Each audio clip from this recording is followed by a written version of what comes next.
Rádio Valdominho. Legislativas 2019. Entrevista.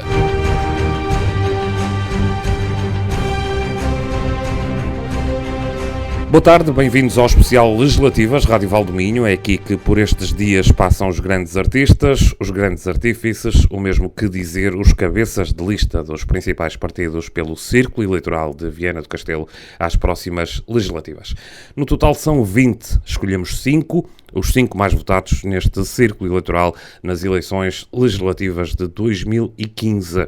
Hoje temos connosco o Filipe Anacoreta Correia, cabeça de lista pelo CDS-PP, natural de Coimbra, 47 anos, advogado, não é propriamente um iniciado nos corredores de São Bento, para além de deputado na Assembleia da República, trabalhou como adjunto na Secretaria de Estado, com a Secretária de Estado adjunta do Ministro da Economia, Dulce Franco, e no gabinete do Ministro da Presidência, Nuno Moraes Sarmento. No partido, em 2014, assumiu candidatura alternativa à de Paulo Portas. Doutora Anacoreta Correia, muito boa tarde. A primeira questão é inevitável. O que é que o levou a encabeçar a lista do CDS para estas eleições legislativas? Boa tarde. Muitas coisas. Olha, em primeiro lugar, um desejo... Eu nunca pensei ser deputado, honestamente. Sempre vi a política como um serviço. Foi assim que comecei a intervir dentro do CDS, na altura até desalinhado com a direção, e nunca pensei que surgisse um convite da direção para integrar uma lista. E acabou por acontecer, fruto também do reconhecimento, creio eu, do mérito e do contributo que nós demos no seio do CDS, e a verdade é que a vida me trouxe até aqui. A Assunção Cristas confrontou-me com esta possibilidade de ser cabeça de lista do Alto Minho, sabendo as ligações que eu tenho ao distrito, sabendo o gosto que tenho. Ela veio inclusivamente ao meu casamento. Eu casei aqui no distrito, em Ponte Lima, e, portanto, fruto provavelmente também de um processo interno de tentativa de identificação de quem poderia encabeçar esta lista. A verdade é que para mim isso é um enorme prazer, uma enorme honra. É também uma oportunidade de aprofundar uma ligação que tenho ao longo da vida mantido, e também ligações até familiares. Tenho os meus sogros a viver aqui, portanto, creio que é uma oportunidade muito grande de lutar por uma região que precisa muito de vozes fortes, de vozes que tenham a capacidade de ser ouvidas não apenas na região, mas também a nível nacional. Quando nós olhamos para os dados do distrito, seja ao nível dos grandes investimentos, ao nível por exemplo, do ensino superior, ao nível da saúde, ao nível das grandes matérias da educação e dos impostos, nós vemos que o distrito não tem sido sempre bem tratado. E eu atribuo isso também ao facto de haver poucas vozes de âmbito nacional. Já lá vamos, doutor. Que tenham a capacidade de defender os interesses da região. Foram 4 anos de governação socialista, mas com o apoio da esquerda. Foram os anos da geringonça. Que avaliação faz, no geral, desta governação socialista?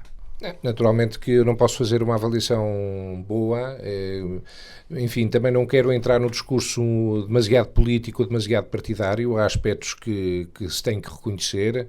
O facto de se ter concluído a legislatura é um sinal de que, apesar de tudo, se conseguiram condições políticas para que este ciclo eleitoral se concluísse. Agora, se vir bem, muitas vezes nós avaliamos as matérias políticas num prazo muito curto, e estamos muito contentes com o que se está a passar agora, mas não vemos horizontes de futuro. E se nós repararmos bem aquilo que são as estratégias para o país, aquilo que é a necessidade de nós crescermos no futuro, termos condições de criação de riqueza, termos uma iniciativa privada forte, termos condições para baixar a carga fiscal de uma forma consistente para libertar as famílias, para libertar as empresas, nós achamos que este governo precisamente seguiu um caminho contrário, ou seja, aumentou despesa rígida, despesa que é mais difícil de diminuir, de contrariar, e por outro lado aquilo que são despesas muitas vezes até elementares de manutenção dos serviços ao nível da saúde, ao nível da justiça, ao nível de todas as áreas, segurança social, do atendimento que as pessoas devem ter em qualquer serviço dos serviços da administração pública, nós vemos que tudo isso foi deteriorado. Ou seja, balanço positivo, negativo ou mais ou menos? Não, para mim é claramente um balanço negativo. Eu acho que se há matéria onde nós temos que ver e ser muito francos. Eu vou-lhe dar um exemplo que se passou, por exemplo, nesta campanha. Nós tivemos um primeiro-ministro a dizer que cortou nos seus jantares, nos jantares oficiais do nosso país, cortou o serviço da carne. Isto para mim é o sinal de que é um primeiro-ministro que não sabe em que país está, porque se é verdade que nós temos um excelente peixe, não é menos verdade que nós temos carne maravilhosa no nosso país, que tem que ser vendida lá fora e que nós temos que ter um primeiro-ministro consciente disso, consciente que a carne é essencial também, e a carne nacional, naturalmente, a carne de qualidade, aquela que nós temos defendido, que deve ser preservada, que tem uma denominação de origem reconhecida, como, por exemplo, a minhota, que ainda não está reconhecida. Eu repito, está a falar um homem de Coimbra. Está a falar um homem que nasceu em Coimbra, não é? Sim, eu nasci em Coimbra e vivi lá 6 semanas. Mas... Isto a propósito das notícias recentes, da cantina da Universidade de Coimbra. Exatamente, mas repare, a Universidade de Coimbra tomou essa decisão com a qual eu discordo, mas acho muito mais grave. E a mim revoltou muito mais ver a declaração do Primeiro-Ministro na sequência dessa decisão, porque o Primeiro-Ministro tem responsabilidades de promover aquilo que é o setor rural, a vida rural, e fundamentalmente quando nós estamos a falar de carne, não estamos a falar apenas da carne, nós estamos a falar de uma imensidão de território que nós temos e que também precisa de gado, naturalmente. E isto significa que um Primeiro-Ministro que não conhece o nosso país, nem conhece aquilo que é a importância da vida rural para o nosso país, é alguém que não merece estar à frente do nosso país. Muito bem. Vamos então ao que interessa nesta entrevista. Debruçamos-nos agora sobre o futuro, sobre as metas, os grandes objetivos, que é, como quem diz, o programa eleitoral. Começamos com uma das principais bandeiras do CDS nesta campanha para as legislativas: combater o alto índice de envelhecimento no Alto Minho. De que forma, Sr. Doutor? Olha, eu acho que ainda bem que começa por essa questão, porque essa questão é uma questão decisiva. De facto, quando nós olhamos para os indicadores na região, são extremamente preocupantes. Deixo até de referir alguns números que eu creio que as pessoas terão mais ou menos a percepção que assim é, mas não da dimensão da gravidade. Nós, em Portugal continental, temos um índice de envelhecimento de cerca de 150% da população. Isto significa que por cada 100 jovens com menos de 15 anos, há cerca de 150 pessoas com mais de 65 anos. Não está a haver uma reposição da população, portanto. Isto é no continente. Exatamente. No continente é 150 o índice de envelhecimento, mas na região é 220. O dobro. Aqui em Monção é 300%, é praticamente o dobro. Aqui em Monção, por exemplo, nos Alcores de Valdevez também é mais de 300. Em Melgaço é mais de 400. Isto são dados objetivos de extrema gravidade. E quando nós confrontamos estes dados com outro, que é aquele que nos diz como é que as pessoas vivem, se vivem em pequenos povoamentos ou se vivem dispersas em zonas com menos acessibilidades, nós percebemos que nós temos um grave problema social, temos pessoas com mais idade e mais distantes, mais isoladas. Nós temos que contrariar este dado. Como, doutor?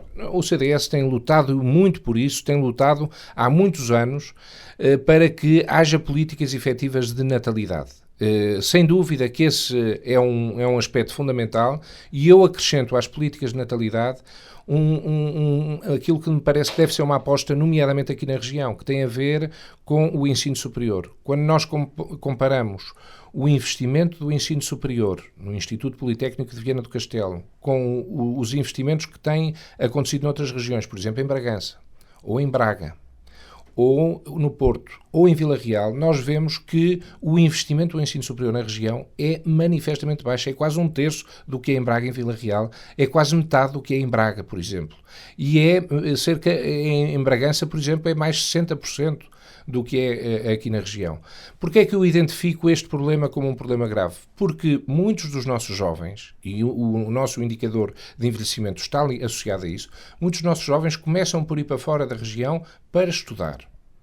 E depois muitas vezes não voltam. E isso também tem um impacto negativo sobre o isolamento e o envelhecimento da nossa população. Nós estamos num momento particularmente com dados que são até positivos em termos económicos. Temos hoje em dia uma oferta de empregos. Estamos a assistir praticamente a uma situação de pleno emprego na região. Mas o que se está a verificar é que as empresas querem vir para cá e muitas vezes não têm mão de obra qualificada. Mas que soluções propõe o CDS? A solução, esta é muito concreta. Nós temos que apostar no ensino superior de qualidade na região. O conhecimento implica desenvolvimento. E se olhar para regiões, por exemplo, como Braga ou Guimarães, vê com facilidade que a Universidade do Minho representou uma aposta de desenvolvimento na região. Correto. A partir de 1980 nós vemos um desenvolvimento de Braga que nada a ver com as décadas de 70, 60. Isso deve-se em muito à Universidade do Minho. A Universidade do Minho, mas se vir o mesmo em Vila Real ou em Bragança, a universidade tem um impacto de desenvolvimento muito grande.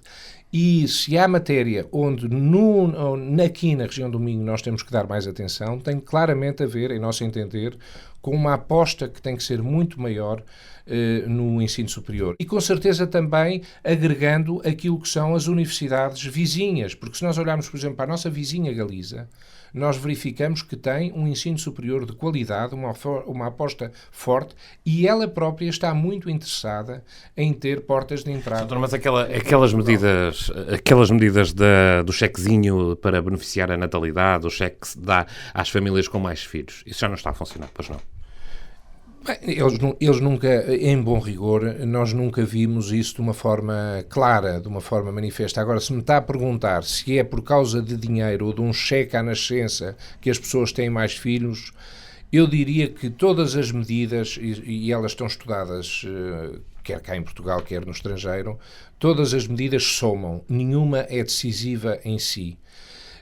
Para nós, decididamente, uma das questões fundamentais também tem a ver com a carga fiscal. As pessoas trabalham muito tempo, passam muito tempo fora de casa e têm uma carga fiscal muito grande. Sem uma redução da carga fiscal e um alívio das famílias, também é difícil as famílias terem mais tempo e mais disponibilidade para os seus filhos. A questão da oferta das creches. Há excesso de carga fiscal nas famílias hoje? Sem dúvida, isso é um dado objetivo.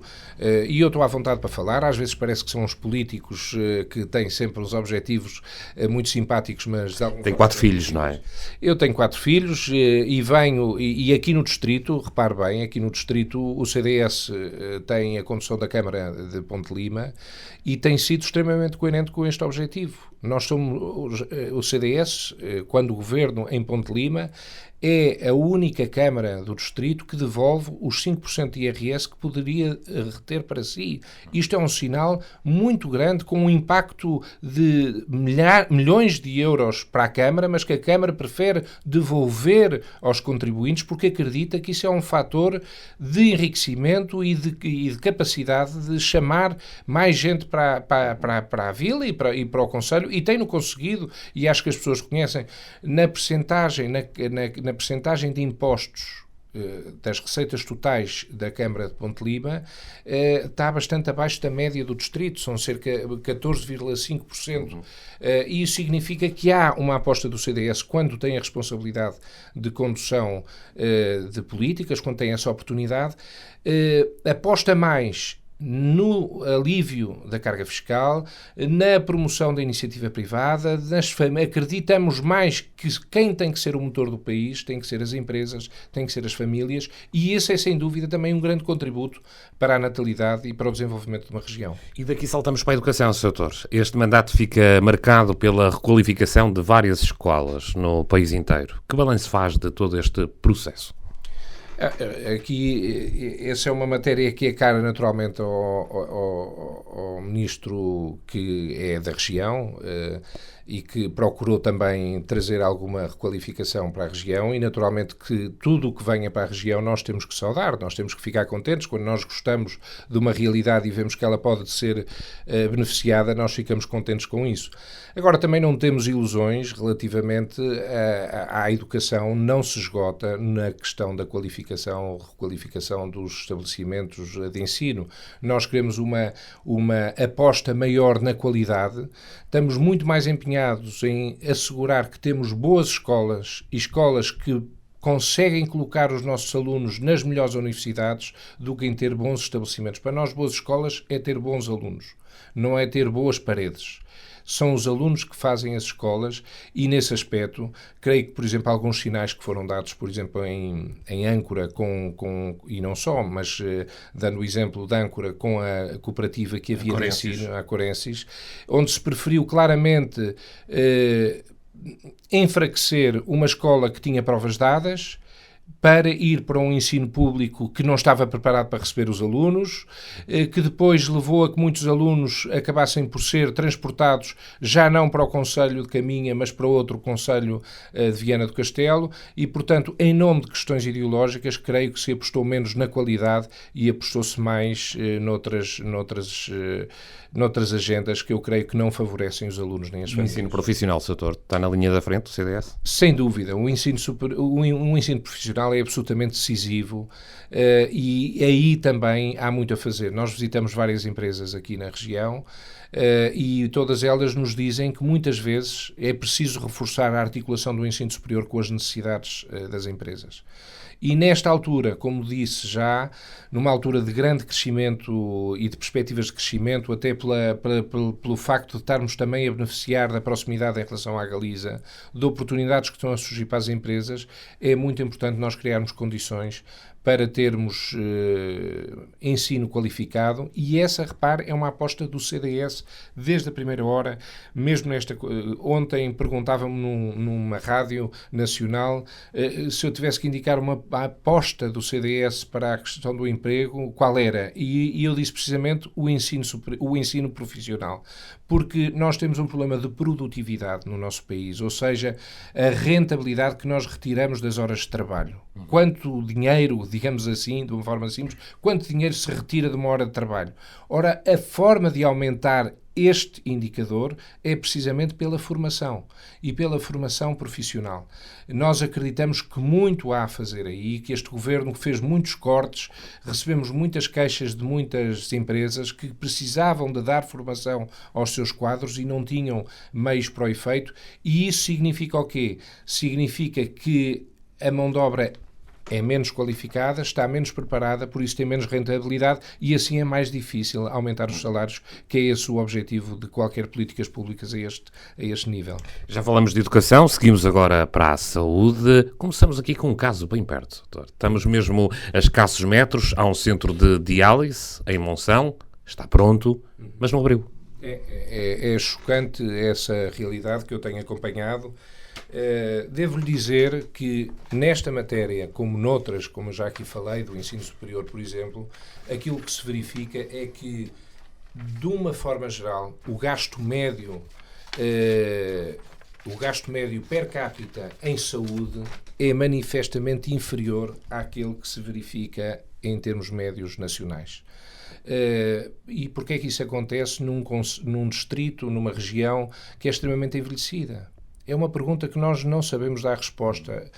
E eu creio que, mais uma vez, também nesta matéria, nós precisamos de vozes a nível nacional, que sejam vozes defensoras dos interesses da região e que não sejam apenas ouvidas na região. Mas como é que analisa esta não abertura aqui do centro de diálise? É um caso político? De que é que estamos a falar? Eu creio que é um caso que infelizmente se multiplica no país, que nós podemos atribuir a uma atitude de financeira e orçamental, de incompetência ou de desleixo. A verdade é que isso está a contribuir de uma forma muito grave para o acentuar da degradação das condições ao nível do apoio aos utentes.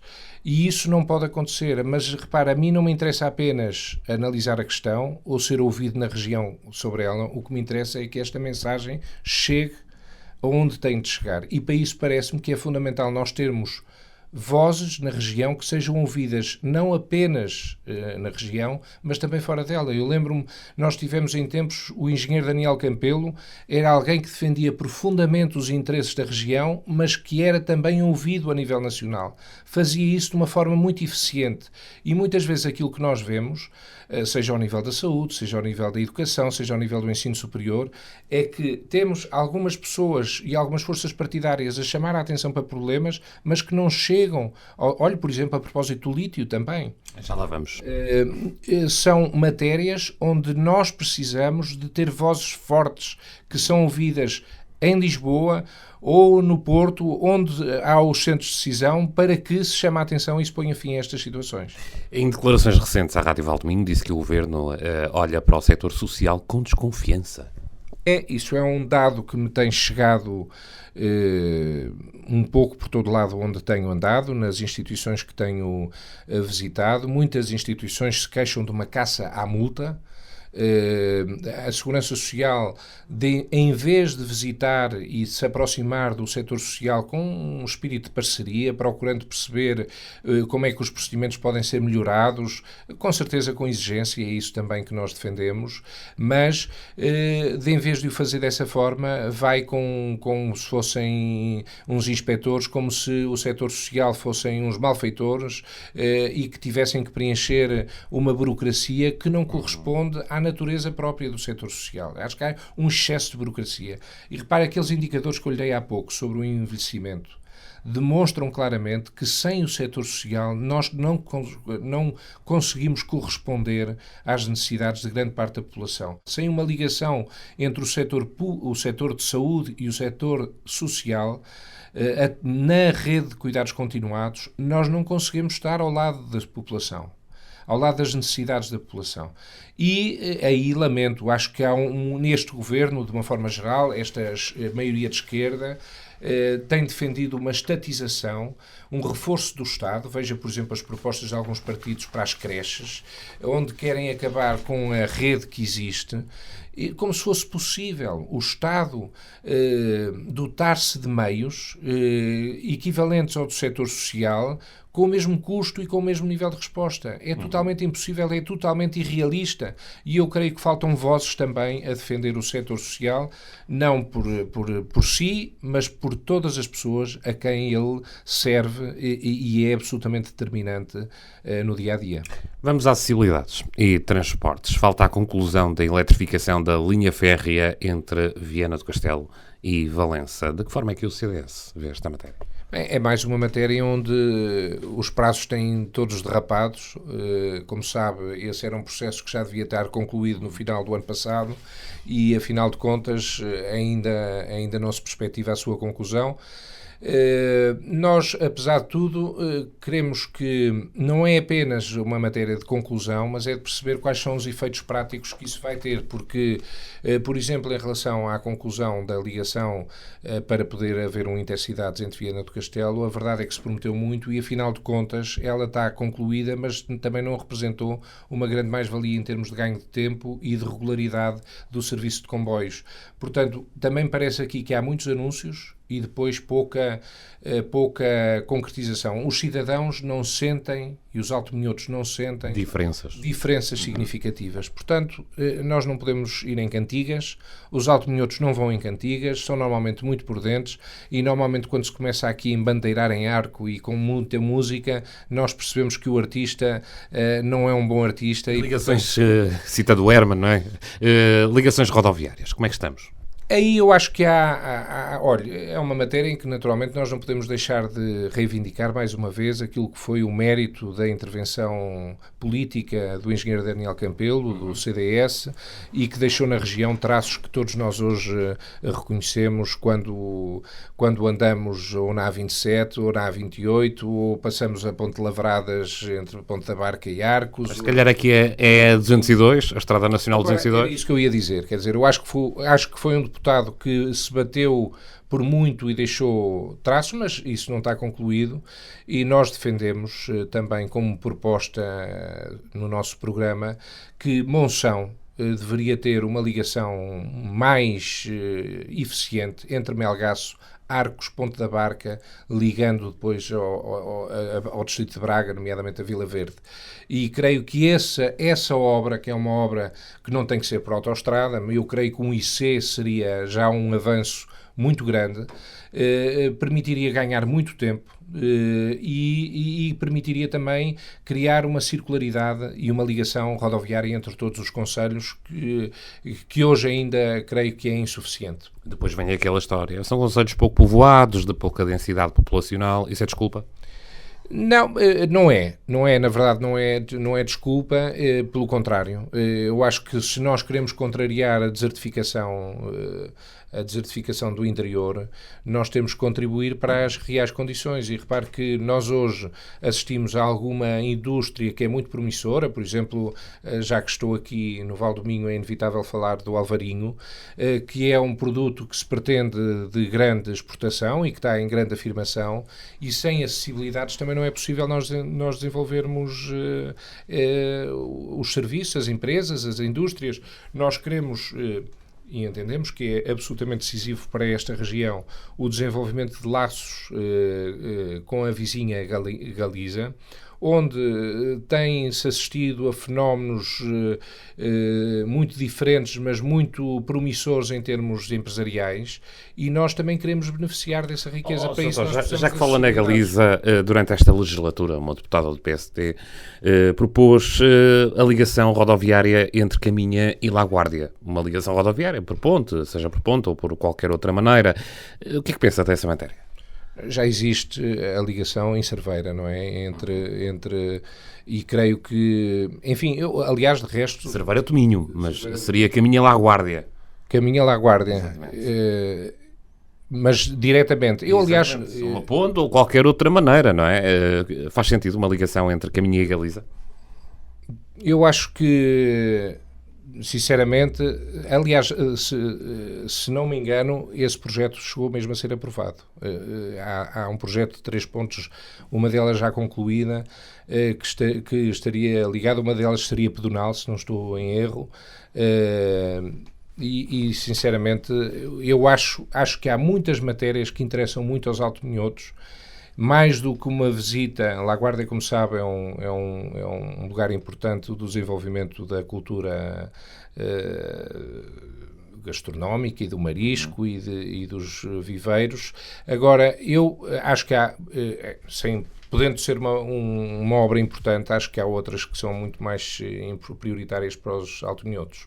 Muito bem. Abrimos um outro dossiê, a criação da empresa Águas do Alto Minho. Marcou também estes últimos 4 anos no Alto Minho. No distrito houve municípios favoráveis, outros que não quiseram integrar-se nesta parceria multimunicipal com a empresa Águas de Portugal para a gestão dos sistemas em baixa de água e saneamento, que vai ser detido em 49% pelos municípios e 51% pela empresa estatal. Que análise é que faz desta matéria?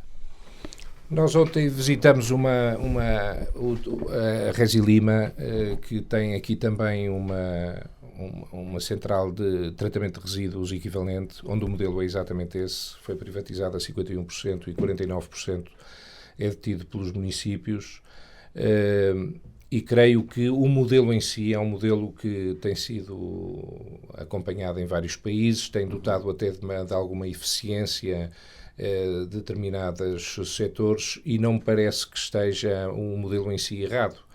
Agora, ao nível das águas, creio que há matérias que têm que ser muito bem tratadas. As águas são sempre uma preocupação muito grande dos altominhotos, e quando nós olhamos para o resto do país e percebemos aquilo que é a tendência da alteração climática e da desertificação do território, nós percebemos que as águas correspondem precisamente à maior riqueza que nós temos aqui no Alto Minho. Há ou não vantagem em aderir? Em aderir ao modelo? Sim. Se me pergunta em termos de modelo, eu não vejo o modelo, parece-me que é um modelo interessante e que pode ser explorado, precisamente porque ele garante uma perspectiva empresarial e de investimento e de retorno de investimento, e ao mesmo tempo salvaguarda os interesses dos municípios através da sua presença no capital social, e portanto o modelo parece-me em si, se é essa a sua questão, o modelo parece-me um modelo interessante e que pode ser aprofundado. E pronto, seguimos para um tema incontornável que tem dado muito que falar no último ano, prospecção e exploração de lítio em Portugal. Houve uma primeira possibilidade aqui de prospecção na sub-região Monção-Melgaço, foi retirada, mas há um cenário bem diferente agora na Serra d'Arga. Que visão tem o candidato, o CDS-PP, do Alto Minho, sobre esta matéria? A primeira coisa é que não é apenas na Serra d'Arga. Nós começamos na Assembleia da República por identificar a ameaça em Serra d'Arga. Interpelamos o Ministro sobre o processo que estava a decorrer de paisagem protegida num projeto tripartido entre 3 câmaras municipais, a Câmara de Ponte Lima, a de Caminha e de Viana do Castelo, e o Governo acabou depois por anunciar que Serra d'Arga estaria a salvo. Mas é apenas parte de Serra d'Arga, na verdade, e, portanto, há parte de Serra d'Arga que está ameaçada, como há parte substancial do Alto Minho que está ameaçado. Só para lhe dar um exemplo, as áreas de prospecção que foram identificadas e que estão identificadas vão a zonas habitadas, até vão a centro de áreas urbanas de alguns concelhos, por exemplo, em Ponte Lima, vão ao Largo Camões. Portanto, é preciso ter a noção, em primeiro lugar, que a dimensão do projeto do Governo é de tal ordem que põe em causa uma vasta área da paisagem. É assustador para si? É bastante assustador. Eu confesso-lhe que não sou um ambientalista ativista. Encarei esta situação com interesse para tentar perceber se estaria aqui uma oportunidade de criação de riqueza que o Alto Minho tanto precisa, e depois de estudar aquilo que é o plano do Governo para esta matéria, confesso que fiquei muito contrariado e com a convicção que, de facto, é um projeto a que nos temos que opor. Porque estamos a falar de uma dimensão que não há registro de que haja essa quantidade de lítio em Portugal. Há que chamar as coisas pelo nome, é uma exploração massiva. É uma exploração massiva, a céu aberto, em áreas que podem ser de 800 metros de diâmetro e até 350 metros de profundidade. Imagina o que é 800 metros de diâmetro e 350 metros de profundidade. É uma grande ameaça. A rocha encaixante, como se chama, que será retirada dessa profundidade com vista a tentar identificar zonas de lítio, pode também ter em si outra riqueza minéria, como é natural, e que será retirada dessas concessões como subproduto. E também aqui há uma ameaça, porque esses subprodutos não estão devidamente classificados e identificados. E depois há a questão das águas. Nós sabemos que as águas, o maciço das águas, normalmente está a 60, 70 metros. Ora, nós estamos a mexer com uma profundidade muito maior. Isso representa uma ameaça muito grande sobre as águas, para além de toda a libertação dos ácidos e de contaminação que pode haver nas águas. Portanto, há um bocado falávamos das águas e da importância que elas têm nesta região. É preciso termos a noção que este projeto do Governo, de tal ordem e de tal dimensão, representa uma ameaça ambiental, mas também uma ameaça económica, e por isso nós somos frontalmente contra. Muito bem, vamos aqui abrir o dossiê do emprego. Nestes últimos 4 anos, o número de inscritos nos centros de emprego caiu de forma significativa. O distrito terminou 2018 com uma taxa de desemprego de 3,53, dados à data, enquanto a média nacional se fixava nos 5,54. Como é que analisa estes dados? Nós já falamos um pouco sobre isso. São dados que temos que receber como bons, mas ao mesmo tempo ter a noção que eles também têm qualquer coisa de enganador. Porque se nós confrontarmos estes dados com os indicadores de envelhecimento que eu há pouco falei, nós percebemos que grande parte da população do Alto Minho em idade ativa é uma população que vai para fora. E, portanto, isso significa que a população em idade ativa na região é menor também. E é por isso também que há menor percentagem de desemprego.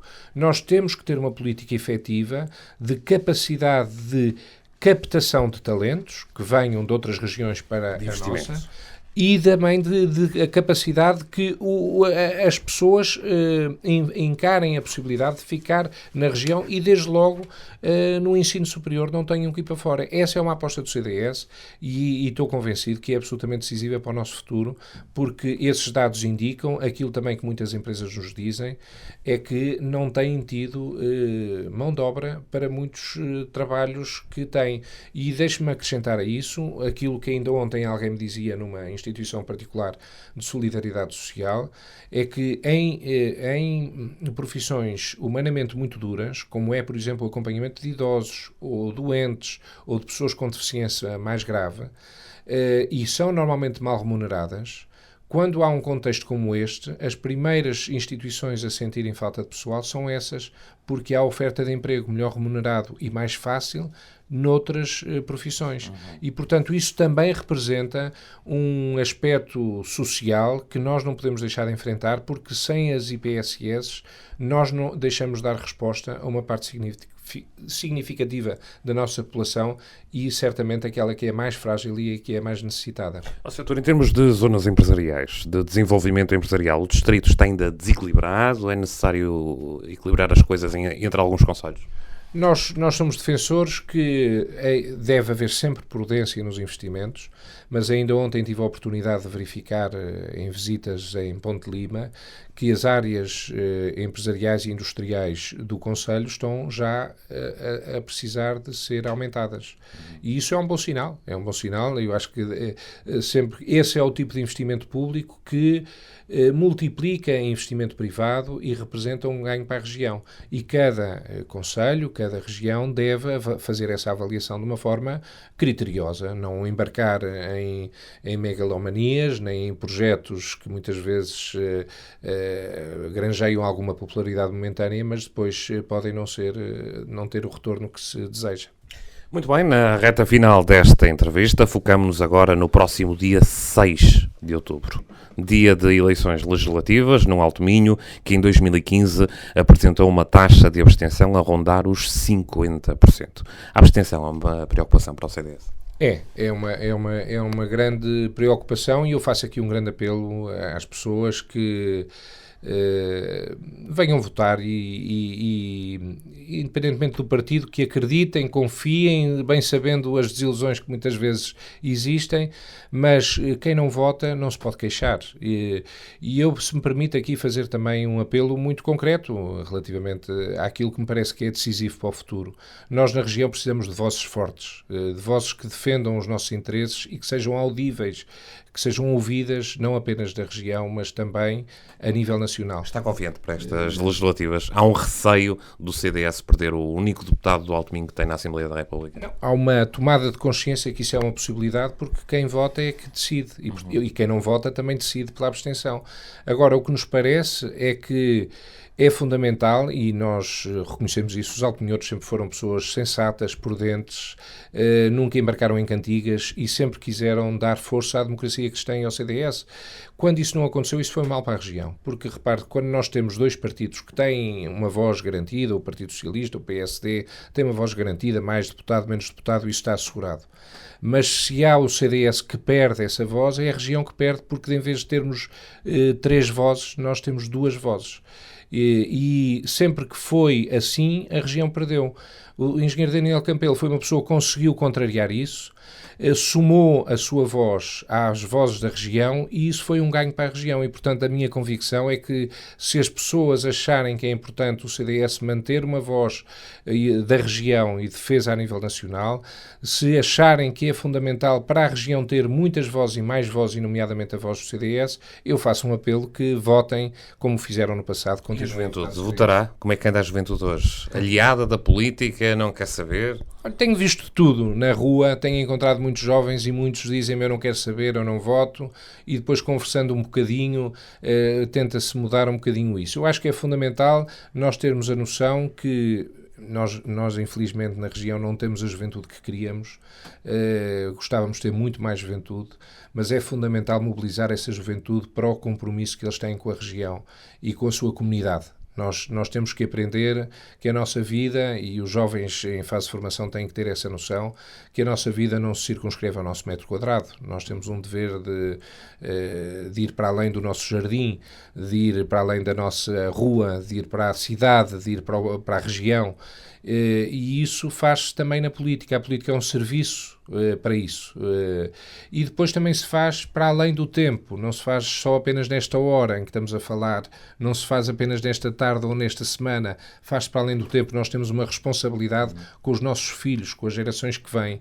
Se assim for, a política é uma coisa boa e, portanto, nós temos que torná-la uma coisa boa e também, se quer que lhe diga, é essa a minha motivação e é a razão de eu estar na política, não é outra senão essa.